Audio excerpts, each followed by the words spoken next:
निर्मला को लड़कों का चटोरापन अच्छा न लगता था। कभी कभी पैसे देने से इनकार कर देती। रुक्मणी को अपने वाग बांसर करने का अवसर मिल जाता था। अब तो मालकिन हुई है, लड़के काहे को जिएंगे। बिन माँ के बच्चे को कौन पूछे। रुपयों की मिठाइयाँ खा जाते थे, अब घेले घेले को तरसते हैं। निर्मला अगर चिढ़कर किसी दिन बिना कुछ पूछे कुछ पैसे दे भी देती थी तो देवी जी उसकी दूसरी ही आलोचना करती कि इन्हें क्या लड़के मरे या जिए, इनकी बला से। माँ के बिना कौन समझावे कि बेटा बहुत मिठाइयाँ मत खाओ, आई गई तो मेरे सिर जाएगी, उन्हें क्या। यहाँ तक होता तो निर्मला शायद जब्त कर जाती, पर देवी जी खुफिया पुलिस के सिपाही की भांति निर्मला का पीछा करती रहती थी। अगर वह कोठे पर खड़ी है तो अवश्य किसी पर निगाह डाल रही होगी। मेहरी से बात करती है तो अवश्य ही उनकी निंदा करती होगी। बाजार से कुछ मंगवाती है तो अवश्य कोई विलास वस्तु होगी।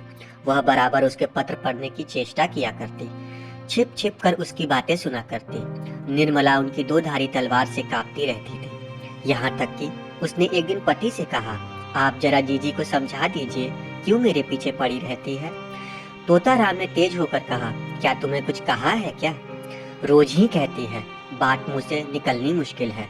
अगर उन्हें इस बात की जलन हो कि वह मालकिनी क्यों बनी हुई है तो आप उन्हीं को रुपए पैसे दीजिए, मुझे ना चाहिए। वही मालकिनी बनी रहे, मैं तो केवल इतना चाहती हूँ कि कोई मुझे ताने बाने ना दिया करे। यह कहते कहते निर्मला की आंखों से आंसू बहने लगे। तोताराम को अपना प्रेम दिखाने का यह बहुत ही अच्छा मौका मिला। बोले, आज मैं इनकी खबर लूंगा, साफ कह दूंगा, अगर मुंह बंद करके रहना है तो रहो, नहीं तो अपनी राह लो। इस घर की स्वामिनी वह नहीं तुम हो, वह केवल तुम्हारी सहायता के लिए है। अगर सहायता करने के बदले तुम्हें दिक्कत करती है तो उनके यहाँ रहने की जरूरत ही नहीं। मैंने तो सोचा था विधवा है, अनाथ है, पाव भर आटा खाएंगी, पड़ी रहेंगी। जब और नाका चाकर खा रहे हैं तो यह तो अपनी बहन ही है। लड़कों की देखभाल के लिए एक औरत की जरूरत भी थी, रख लिया। लेकिन इसके यह मायने नहीं है वह तुम्हारे ऊपर शासन करे। निर्मला ने फिर कहा, लड़कों को सिखा देती है कि जाकर माँ से पैसे मांगो, कभी कुछ कभी कुछ। लड़के आकर मेरी जान खाते हैं, घड़ी भर लेटना मुश्किल हो जाता है। डांटती हूँ तो वह आंखें लाल पीली करके दौड़ती है। मुझे समझती है कि लड़कों को देख कर जलती है। ईश्वर जानते होंगे कि मैं बच्चों को कितना प्यार करती हूँ, आखिर मेरे ही बच्चे तो है, मुझे उनसे क्यों जलन होने लगी। तोताराम क्रोध से कांप उठे। बोले, तुम जो लड़का दिक्कत करे उसे पीट दिया करो। मैं भी देखता हूँ कि लौंडे शरीर हो गए हैं। मनसाराम को तो मैं बोर्डिंग हाउस में भेज दूंगा, बाकी दोनों को आज ही ठीक किए देता हूँ। उस वक्त तोताराम कचहरी जा रहे थे। डांट टपट करने का मौका न था, लेकिन कचहरी से लौटते ही उन्होंने घर में आकर रुक्मणी से कहा, क्यों बहन, तुम्हें इस घर में रहना है या नहीं। अगर रहना है तो शांत होकर रहो, यह क्या कि दूसरों का रहना मुश्किल कर दो। रुक्मणी समझ गई कि बहू ने अपना वार किया, पर वह दबने वाली औरत न थी। एक तो उम्र में बड़ी थी, किस पर इसी घर में सेवा की जिंदगी काटती थी। किसकी मजाल थी कि उन्हें बेदखल करते। उन्हें भाई की इस शुद्धता पर आश्चर्य हुआ। बोली, तो क्या लौंडी बनाकर रखोगे। लौंडी बनाकर रहना है तो इस घर की लौंडी ना बनोगी। अगर तुम्हारी यह इच्छा हो कि घर में कोई आग लगा दे और मैं खड़ी देखा करूं, किसी को बेराह चलते देखूं तो चुप साध लूं, तो जिसके मन में जो आए बात करे, मैं मिट्टी की देवी बनी बैठी रहूं, तो यह मुझसे ना होगा। यह क्या हुआ जो तुम इतना आपे से बाहर हो रहे हो। निकल गई सारी बुद्धिमानी। कल की लौंडिया चोटी पकड़कर नचाने लगी, कुछ पूछना न गूछना, बस उसने तार खींचा और तुम काठ के सिपाही की तरह तलवार निकाल कर खड़े हो गए। तोताराम, सुनता तो हूँ कि तुम हमेशा खुचर निकालती रहती हो, बात बात पर ताने देती हो। अगर कुछ सीख देनी हो तो उसे प्यार से मीठे शब्दों में देनी चाहिए। तानों से सीख मिलने के बदले उल्टा और जी जलने लगता है। रुक्मणी, तो तुम्हारी यही मर्जी है कि किसी बात में ना बोलूं, यही सही। लेकिन फिर यह ना कहना कि तुम तो घर में बैठी तो क्यों नहीं सलाह दी। जब मेरी बातें जहर लगती है तो मुझे क्या कुत्ते ने काटा है जो बोलूं। मसल है, नाटो खेती बहुरियो घर, मैं भी देखूं बहुरिया कैसे घर चलाती है। इतने में सियाराम और जियाराम स्कूल से आ गए। आते ही दोनों बुआ जी के पास जाकर खाने को मांगने लगे। रुक्मणी ने कहा, जाकर अपनी नई अम्मा से क्यों नहीं मांगते, मुझे तो बोलने का भी हुक्म नहीं है। तोताराम, अगर तुम लोगों ने उसे घर में कदम रखे तो मैं टांगे तोड़ दूंगा, बदमाशी पर कमर बांधी है। जियाराम जरा शोक था। बोला, उनको तो आप कुछ नहीं कहते, हम ही को धमकाते रहते हैं। कभी पैसे नहीं देती। सिया राम ने इस कथन का अनुमोदन किया। कहती है मुझे दिक्कत करोगे तो कान काट लूंगी। कहते हैं कि नहीं जिया? निर्मला अपने घर के कमरे में से बोली, मैंने कब कहा था कि तुम्हारे कान काट लूंगी? अभी से झूठ बोलने लगे हो? इतना सुनना था कि तोताराम ने सिया राम के दोनों कान पकड़कर उठा लिए। लड़का जोर से चीख मार कर रोने लगा। रुक्मणी ने दौड़कर बच्चे को मुंशी जी के हाथों छुड़ा लिया और बोली, बस रहने भी दो, क्या बच्चे को मार ही डालोगे? हाय हाय, कान लाल हो गया। सच कहा है, नई बीबी पाकर आदमी अंधा हो जाता है।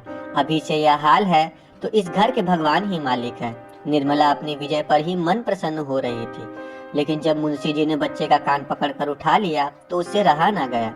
छुड़ाने को दौड़ी, पर रुक्मणी पहले ही पहुंच गई थी। बोली, पहले आग लगा दी, अब बुझाने दौड़ी हो। जब अपने लड़के होंगे तब आंखें खुलेंगी, पर आई पीर क्या जानो। निर्मला, खड़े तो है, पूछ लो ना, मैंने आग लगा दी? मैंने इतना ही कहा था कि लड़के मुझसे पैसों के लिए बार बार दिक्कत करते हैं। इसके सिवा जो मेरे मुंह से कुछ और निकला हो तो मेरी आंखें फूट जाए। तोताराम, तो मैं खुद इन लौंडों की शरारत देखा करता हूँ, अंधा थोड़े ही हूँ। तीनों जिद्दी और शरीर हो गए हैं। बड़े मियाँ को तो मैं आज ही हॉस्टल में भेजता हूँ। रुक्मणी, अब तक तो तुम ही इनकी कोई शरारत न सूझती थी, आज आके क्यों इतनी तेज हो गई? तोताराम, तुम्ही ने इतना शोक कर रखा है। रुक्मणी, तो मैं विष की गांठ हूँ, मेरे ही कारण तुम्हारा घर चौपट हो रहा है। लो मैं जाती हूँ, तुम्हारे लड़के हैं, मारो चाहे काटो, मैं न बोलूंगी। यह कहकर वह वहां से चली गई।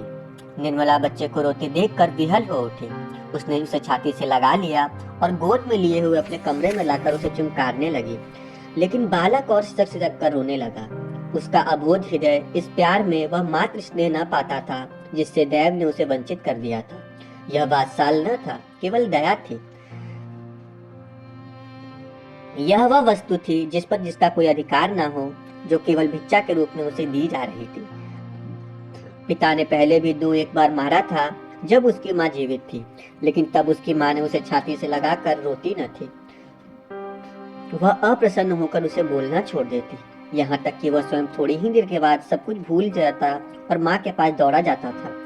शरारत के लिए सजा पाना तो उसकी समझ में आता था, लेकिन मार खाने का चुमकारा जाना उसकी समझ में न आता था। मातृ प्रेम में कठोरता होती थी, लेकिन मृदुलता से मिली हुई इस प्रेम में करुणा थी। पर वह कठोरता न थी जो आत्मीयता का गुप्त संदेश है। स्वास्थ्य अंग की परवाह कौन करता है, लेकिन जब वही अंग किसी वेदना से टपकने लगता है तो उसे ठेस और धक्के से बचाने का यत्न किया जाता है। निर्मला का करुण रोदन बालक को उसके अनाथ होने की सूचना दे रहा था। वह बड़ी देर तक निर्मला की गोद में बैठा रोता रहा और रोते रोते सो गया।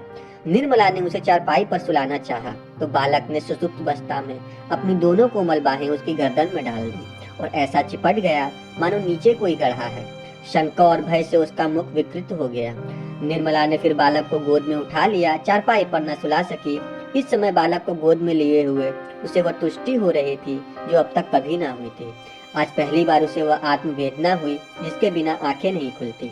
अपना कर्तव्य मार्ग नहीं सोचता, वह मार्ग अब दिखाई देने लगा। उस दिन अपने प्रगाढ़ प्रणय का सबल प्रमाण देने के बाद मुंशी तोताराम को आशा हुई थी कि निर्मला के मर्म स्थल पर मेरा सिक्का जम जाएगा, लेकिन उनकी यह आशा लेश मात्र भी पूरी न हुई। बल्कि पहले तो कभी कभी उनके हंसकर बोला भी करते थे, अब बच्चों के लालन पालन में इतनी व्यस्त रहने लगी कि जब घर में जाते बच्चों को कोई उसके पास बैठा पाते। कभी देखते कि वह उन्हें खिला रही है, कभी कपड़े पहना रही है, कभी कोई खेल रही है और कभी कोई कहानी कह रही है। निर्मला का तृषित हृदय प्रणय की ओर से निराश होकर इस अवलंब को ही गनीमत समझने लगा। बच्चों के साथ हंसने बोलने में उसकी मात्र कल्पना तृप्त होती थी। पति के साथ हंसने बोलने में उसे जो संकोच, जो अरुचि तथा जो अनिच्छा होती थी, यहाँ तक कि वह उठकर भाग जाना चाहते थे। उसके बदले यहाँ बालकों के सच्चे सरल स्नेह से चित्त प्रसन्न हो जाता था। पहले मनसाराम उसके पास आते हुए झिझकता था, लेकिन वह भी अब उसके पास कभी कभी बैठता। वह निर्मला का हमसिन था, लेकिन मानसिक विकास में 5 साल छोटा। हॉकी और फुटबॉल ही उसका संसार, उसकी कल्पनाओं का मुक्त क्षेत्र तथा उसकी कामनाओं का हरा भरा बाग था।